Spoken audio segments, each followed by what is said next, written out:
গৌতম গম্ভীরের বড় ঘোষণা, আরসিবির বিরুদ্ধে কলকাতা নাইট রাইডার্স দল নিজের একাদশে দুইটি বড় পরিবর্তন করতে চলেছে। হ্যাঁ ফ্রেন্ডস, যেখানে কেকেআরের দলের মেন্টর গৌতম গম্ভীরের সিদ্ধান্তে আরসিবির বিরুদ্ধে কলকাতার দল নিজের একাদশে দুইটি বড় পরিবর্তন করতে চলেছে। যেখানে বর্তমান সময়ে কলকাতা নাইট রাইডার্স দল পয়েন্টস টেবিলে 2 নম্বর স্থানে রয়েছে এবং আরসিবিকে যে কোনো মূল্যে হারাতে চায় কেকেআর। তার জন্য কেকেআর দল নিজের একাদশে দুইটি বড় পরিবর্তন করে আরসিবিকে যে কোনো মূল্যে হারাবে। যেখানে কলকাতা নাইট রাইডার্স দলের মেন্টর গৌতম গম্ভীর বড় ঘোষণা করে কনফার্ম করে জানিয়ে দিয়েছেন যে আরসিবির বিরুদ্ধে কেকেআরের একাদশে 1 থেকে 2টি বড় পরিবর্তন হতে পারে। কিন্তু কোন সেই 2টি বড় পরিবর্তন করতে চলেছে কলকাতা নাইট রাইডার্স দল নিজের একাদশে, তার বিষয়ে জানার থাকলে ভিডিওটি সম্পূর্ণ দেখার অনুরোধ রইল। এর মধ্যেই ভিডিওটিতে একটি লাইক দিয়ে পাশে থাকা বেল আইকনটিকে আপনারা বাজিয়ে রাখুন। কেকেআরের ছোট থেকে বড় খবর সবথেকে আগে পেয়ে থাকবেন আপনারা এই চ্যানেলটিতে।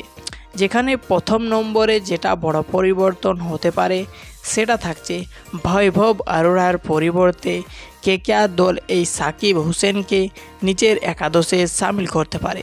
যেখানে এক রিপোর্ট অনুযায়ী জানানো গিয়েছে যে বৈভব অরোরাকে 1 থেকে 2টি ম্যাচে আরাম দিয়ে তার পরিবর্তে সাকিব হুসেনকে আরসিবির বিরুদ্ধের ম্যাচটিতে কলকাতার দল নিজের একাদশে সামিল করতে চলেছে। যেখানে সাকিব হুসেনের কথা বললে এখনও পর্যন্ত কেকেআর হয়ে একটিও ম্যাচ খেলতে সুযোগ পায়নি এই মারাত্মক ফাস্ট বোলারটি।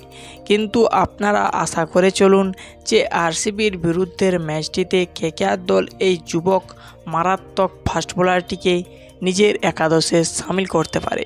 হ্যাঁ ফ্রেন্ডস, এবং 2 নম্বর যেই বড় পরিবর্তনটি করতে পারে কেকেআর দল সেটা থাকছে ভেঙ্কাটেশের পরিবর্তে কেকেআর দল মনীষ পান্ডেকে নিজের একাদশে খেলতে সুযোগ দিতে পারে। যেখানে এক রিপোর্ট অনুযায়ী জানানো গিয়েছে যে ভেঙ্কাটেশ আয়ারের খারাপ প্রদর্শনের কারণে তাকে একাদশ থেকে বাইরে রাখবে কেকেআর। যেখানে ভেঙ্কাটেশ আয়ারের প্রদর্শন আপনারা নিশ্চয়ই দেখেছেন, তার জন্য কেকেআর দল মনে করবে ভেঙ্কাটেশ আয়ারকে একাদশ থেকে বাদ দিয়ে তার পরিবর্তে মনীষ পান্ডেকে খেলতে সুযোগ দেওয়া যাক।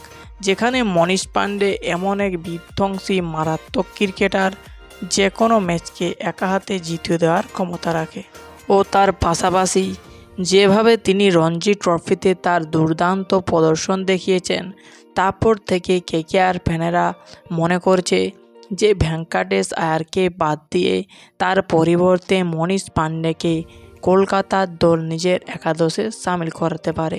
যেখানে মনীষ পান্ডে দুর্দান্ত প্রদর্শন করেছেন প্র্যাকটিস ম্যাচগুলিতেও, কিন্তু তা সত্ত্বেও আইপিএল 2024-এর একটাও ম্যাচে খেলতে সুযোগ দেয়নি কেকেআর টিম ম্যানেজমেন্ট। কিন্তু আরসিবির বিরুদ্ধে কেকেআর দল নিশ্চয়ই মনে করবে ভেঙ্কাটেশ আয়ারকে বাদ দিয়ে তার পরিবর্তে এই মনীষ পান্ডেকে নিজের একাদশে সামিল করা যাক। এবং আপনাদের কী মনে হয়, ভেঙ্কাটেশ আয়ারের পরিবর্তে এই মনীষ পান্ডেকে কেকেআর দলে সামিল করানো উচিত কি উচিত না, সেটা আপনারা কমেন্ট সেকশনে আপনাদের রায়টি জানাতে পারেন।